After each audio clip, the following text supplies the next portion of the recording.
Good evening. Many Americans are part of a family business. In New Jersey, the same family has managed and owned pizza shops for generations at a time. In Arizona, the same can be said for Mexican restaurants that almost predate statehood.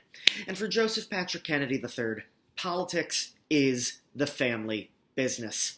His name may be familiar as the grandson of Bobby Kennedy, the great-nephew of both Senator Ted Kennedy and President John Fitzgerald Kennedy, and as the Speaker of the Democratic State of the Union response in 2018.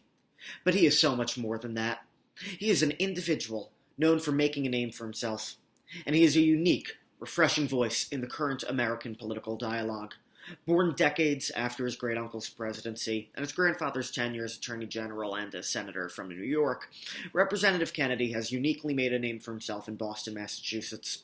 While in his 20s, he served in the Peace Corps in the Dominican Republic, showing that he is always willing to make the world a better place. He carried his decorum to the District Attorney's office in Massachusetts, where he served as an Assistant District Attorney.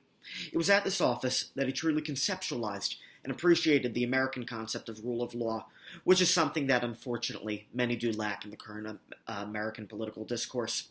He does not lack respect for this important concept. In fact, his experience here changed and shaped him for the better, and eventually it compelled him to seeking the office of United States Representative for the 4th District of Massachusetts.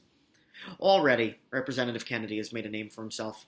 Only elected 4 years ago, Representative Kennedy has made himself into a national figure, whether it be as standing up for transgender rights or ensuring that dreamers get a fair chance in America. He wants and actively desires an America where liberty and justice applies to all. He doesn't want to make America great again because he knows that it is already great, due to our diversity. He wants a return to a government of, by, and for the people, one that works. And trust me, he's only getting started, but I do think he can explain that better than I. So without further ado, ladies and gentlemen, the one, the only Representative Joseph Kennedy.